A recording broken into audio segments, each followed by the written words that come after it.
everybody, welcome to my channel. My name is Sharon and this is a channel that is dedicated to all things related to narcissism. I release new videos every Monday, Wednesday, and Friday on all types of topics related to narcissism. So if you haven't already, please take a moment to subscribe to the channel so you don't miss any videos. I would really appreciate it if you gave the video a thumbs up. It's a free way you can help me out. And definitely don't forget to leave a comment because I like to read what you have to say. Today's video has been a long time coming.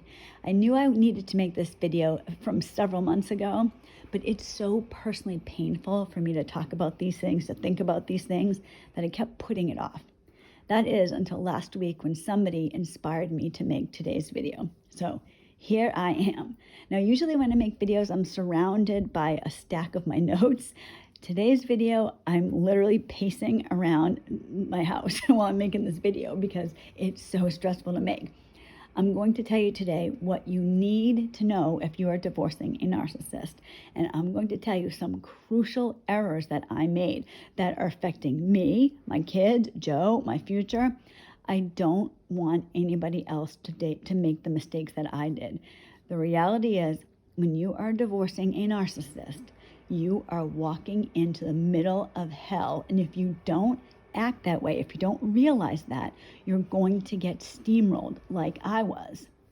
I heard somebody say one time, a couple of years ago, that there's almost nothing as important as your life for your future as the person you marry. You know, that this person has a say in everything that happens to you. Your happiness, your security, your finances, your emotional health, how your kids are raised. And it seems obvious, right? Like, of course. But when you go into marriage, like so many people do, but I love him, but I love her, that's mistake number one. Now, I'm not saying that you shouldn't love the person that you're in a marriage with, but that cannot be the only factor. Let's look at it this way, right? I can tell you I love Joe, and I do. When he wraps his arms around me, I tell him I can literally feel it in my toes. I have this feeling in my stomach. It's a great feeling. It's like a drug. I mean, I love it. But if that was the only thing I felt about Joe, that I loved him, it wouldn't be enough. Joe and I, both of us, have learned the hard way. So we've had many discussions. We have our future plan together. You know, we have our financial future plan. We have where we want to live, how we want to raise our kids, our religious goals, like literally everything. So we have the full package. When I got married, it was, I love him. And that turned out to be a nightmare that is still occurring today. And let's talk about why that is. You know, love is a feeling. It's an emotion. That's it. So I could tell you I love my children. I love my dog. You could tell me, well, I love turkey sandwiches. So we're using that same word. But the reality is, if you really loved turkey sandwiches, you would never eat one. You would be saving turkeys. You know, you'd have a turkey sanctuary. You would never be sitting down with a turkey sandwich and a little bag of chips. That would never happen because you love turkeys. Love is an emotion, and like all emotions, it can change, right? So that's where just love isn't enough. It has to be much more than that. You know, this person that said that initially about how love isn't a good enough reason to marry somebody, he has 6 daughters. And, you know, when I first heard this, I did think it was a little bit overkill, but I feel a little bit different today. When his 6 daughters were getting engaged, he sat down with each of their potential fiancés and he went over their finances. He wanted to see their bank accounts, what's in there. Tell me more about your family. He wanted to know about their career aspirations, what they were going to do, what they were going to school for, what they graduated for. And today, well, I am pacing around my house about to tell you some horrible things that happened to me because I married poorly. And Joe could tell you the exact same thing. Many of you, the exact same thing. Those 6 women are married in stable, secure marriages. So the way that I initially thought, oh, come on, it worked out to be a much better choice for them than my marriage turned out for me.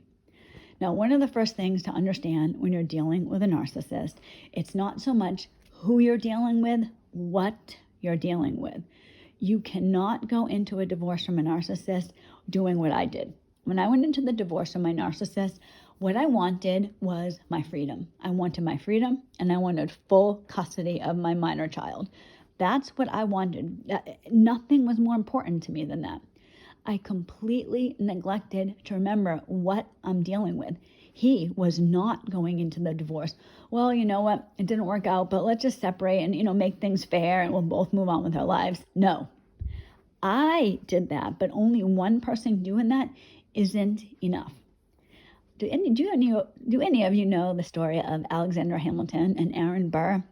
Now, I didn't look this up ahead of time. I think this was around 1800, but don't quote me. I think it was around 1800. Aaron Burr asked Alexander Hamilton to be in a duel with him. And like a duel, that seems so old-fashioned, but it is when people are back to back, right? And they walk separate ways on the count of 20 or whatever it is, turn around and shoot, right?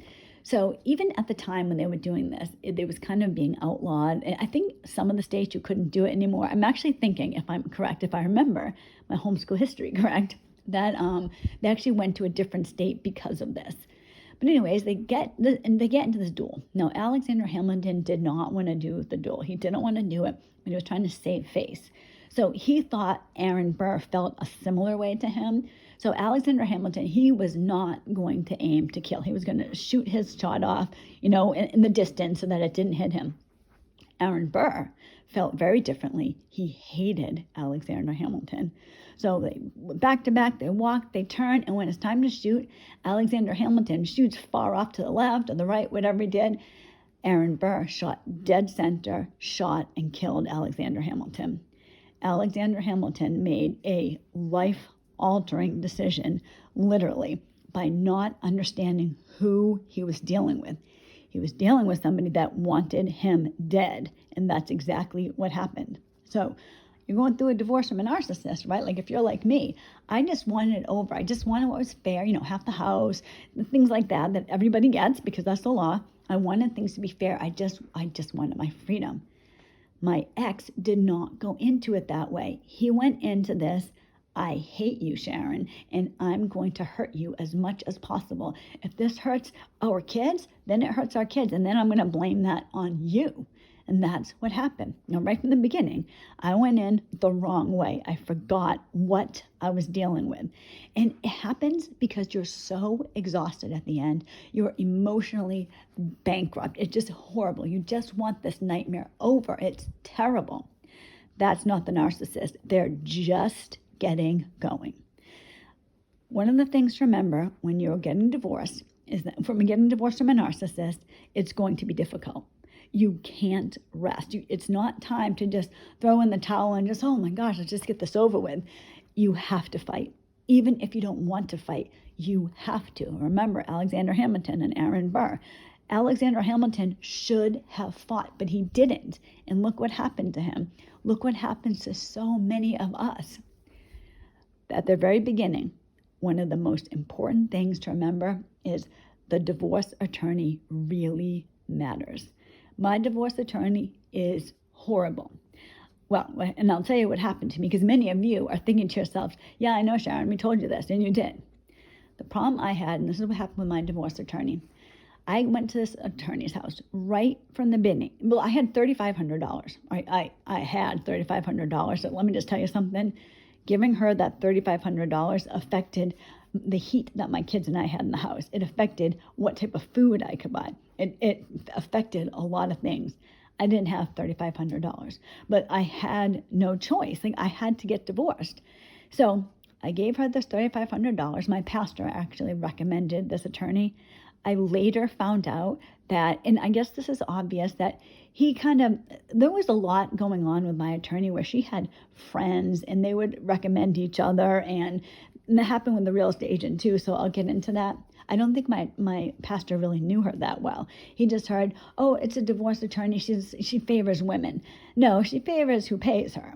So I went there, and my first impression when I went to her house, right away, and this is part of why it's very painful for me to tell you this, before I gave her the $3,500, I went for a free consultation. I was so afraid. I was just terrified. Joe was giving me a pep talk in the car on the way there. I was a different person then. I was just, I wasn't a little girl, but like the best way for me to say it is I was a scared little girl. I wasn't going in fighting. I was going in, just get me out. Please just get me out. So I go there. It took everything to get there. I was so nervous. I remember driving around with Joe talking to me. So I get up there. And her house, her law office was at her house. Her house was a dump. Straight away, if I had 2 brain cells in my head, I would have left right then. I get up, it was like this ramshackle house, had overgrown, like the grass hadn't been cut. There were there was paint coming off the front of the house. In the backyard, she had, amongst all the weeds, an old above ground swimming pool that was just covered in litter, and it was like decaying and falling apart. It is not the type of place that you would want clients to go. Honestly, if that was my house, it's not the type of place I'd want my friends to come to. It's not the type of house I want my mailman to come to. But this is where she's representing herself. So I should have left then. I did not. Talking to her, and she told me, all right, I can get you 60% of the house. I'll be able to get this and this. And she's naming all these figures. And she's like, well, my retainer is $3,500. I had gone to this lawyer. I used all my strength to go, and I didn't use my brain cells and think, what the hell, like looking around me. I gave her the $3,500. That sealed my fate. Many of you told me, and you guys are so kind and loving, and you told me, you need another attorney. You need another attorney. At that point, and Joe and I talked about it, there was no chance for us to afford more money to give to this attorney. To give to another attorney. It wasn't going to happen. Joe, his divorce cost $10,000. $10,000. We'd already given $3,500 to this other attorney. It was becoming unmanageable. So finally, we just all right, we're stuck here. Shouldn't have done that. I should have gone to another attorney, at least seen what my options were. But I just wanted it over. And at the beginning, and my attorney, I had other issues. Let me just tell you a couple of the other issues. When I moved, I left the state, I moved to another state, and that's where I got divorced. So my ex was in New Hampshire, I was in a different state. We got divorced, and my attorney, I couldn't get in touch with her. I remember it was in January, not like a year ago, January. I tried to get in touch with her for 6 weeks. She completely ignored me, just ignored me completely. And then finally, when she got in touch with me, it was, oh, sorry, I had a pipe burst in my house and I was dealing with that. Hello, what the hell? What about you? I don't care about your pipe. I'm your client. You're supposed to be helping me out. That delay caused my ex to be able to file for divorce first instead of me, which I want to tell you something. If you know a narcissist, and this is little and petty, and believe me, Joe's told me this, it's who cares? Who cares who filed first? He's like, my ex filed first for me too. It was the principle of it. Now he could say that, and it bolstered him. So we're getting divorced, we're going through this. Suddenly that 60% wasn't happening. This wasn't happening. It was just, all right, well, we'll just, she basically just did paperwork for me, right? So she was supposed to get all this money from the house. Not even just that. Let me just backtrack for a second. We went through mediation last June. Well, I guess a year ago, June. No, it was last June, I'm sorry. And, we had come to an agreement that my ex was going to put the house on the market July 15th. He did not. He didn't do it. He just didn't. Then it was supposed to be July 30th and August 15th, August 30th. He put the house on the market in December. The real estate agent who I didn't have, and some of this sounds so ridiculous, believe me, I know. This is why it's painful to make this video. I didn't know what to do. I didn't have money. I didn't have money, so my representation was what I could get. She, just my pastor recommended her to me, I realize now there's this network of people just feeding off each other. She recommended she put in the paperwork that she just did, right? It wasn't like I looked it over, that my ex got to choose one of 2 real estate agents. Guess what? They're friends of hers. And I said to her, I was like, why does he get to choose? Why don't I have a say? Oh, you just don't. You just don't. It was already written up and he's already hiring somebody, which was her friend, which you would think would be to my advantage, right? Because it's her friend. No. I've been left out of the loop with this, but he slipped up and told me, oh, it's too bad you couldn't put the house on the market in July. You would have gotten a lot more money for it. And I said, oh, really? That's my ex's fault. And then he quickly shut up. This real estate agent has been so terrible. He did all this paperwork so the house supposedly was supposed to sell. I found out, hopefully this is not too confusing. I found out yesterday that the buyers backed out. They're not getting the house. They originally were going to buy the house and papers were going to be signed sometime in March. Then it was April 12th. They had a home inspection. I had nothing to say about it. Suddenly, I get this paperwork that I owe $6,000. And I remember I told you I couldn't afford the $3,500. And now I'm moving, and Joe and I are trying to be back on our feet, which is another issue to remember. When you are dealing with a narcissist, you are starting over if you're in a bad position. So I didn't get to choose the real estate agent. He's been horrible. In fact, Joe had to call him up and say something to him. Joe had words with him because of the way that this guy was treating me. I was like an afterthought. I own the house too, but it was all going through my ex. My understanding, my belief is that my ex is acting like, oh, he's such a great guy. Like, you know how narcissists are. And I think the real estate agent is not looking at me that way. So he got to choose everything. He got to choose the account and the real estate agent. He got to choose what we did on the house. It was horrible. Then it turns out that these people just yesterday, they can't buy the house. Apparently they sold their house to buy our house, and then apparently they had put in a pool in their backyard without getting the permits for it. So that's causing a whole bunch of problems, and their buyer backed out.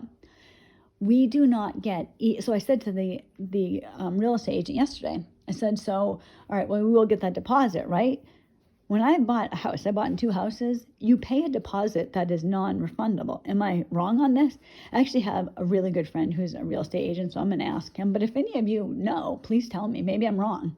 He told me, well, you could try to do that, but it's going to cost more money for you to fight that with an attorney than you would get back.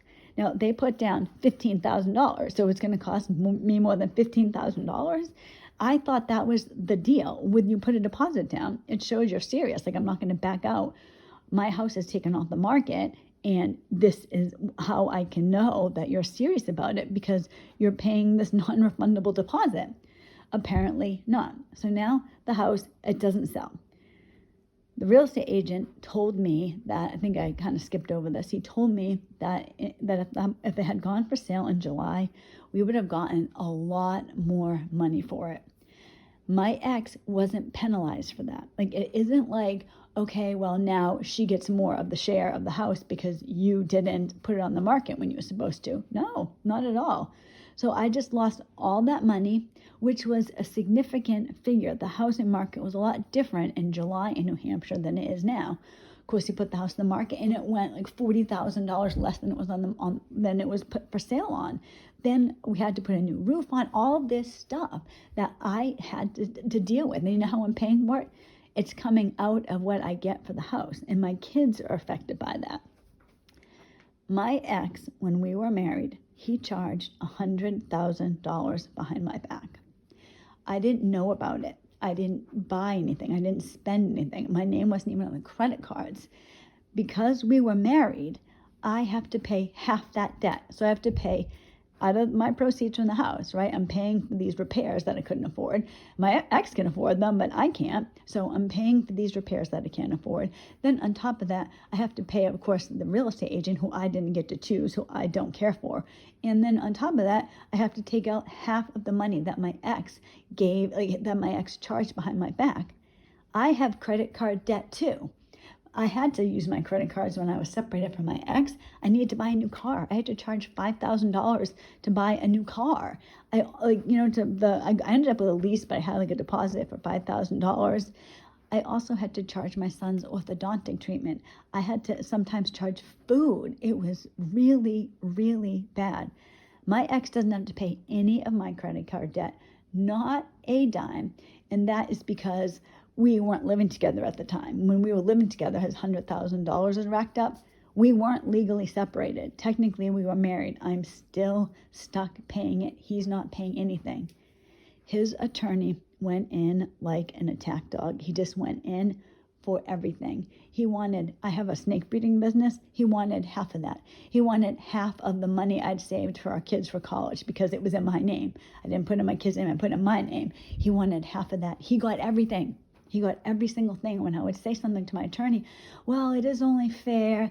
Then it turns out then my attorney said, well, you'll be able to stay on his health insurance because it's like a family plan. So it just goes in. No, No, my ex demanded I pay him $157 each month to have insurance. Then he took me off of the kind of like a health savings card. He took me off of that, and I'm not allowed to use it. I said something to my attorney, and she's like, well, he's just going to want you to send receipts, and then he can reimburse you for half of this or half of that.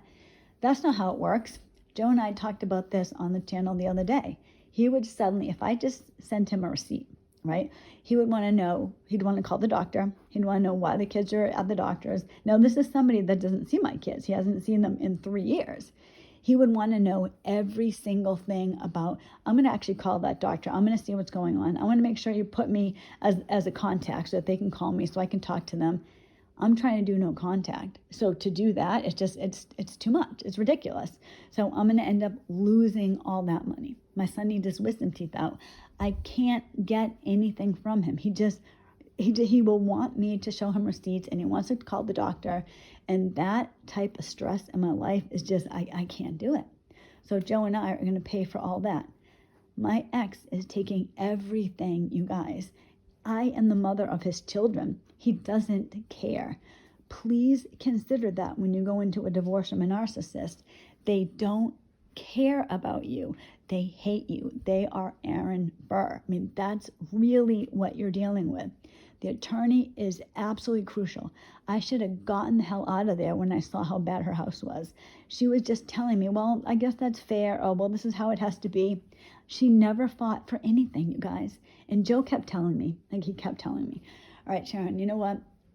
We'll just let it go because you paid her $3,500. For that fee, she's doing your whole divorce. My divorce cost $10,000. And if I was fighting my ex, I would have had to go back and forth to New Hampshire. We just couldn't afford it. My ex has a 6-figure job. His parents are wealthy. They want to see me pay because you don't leave a narcissist.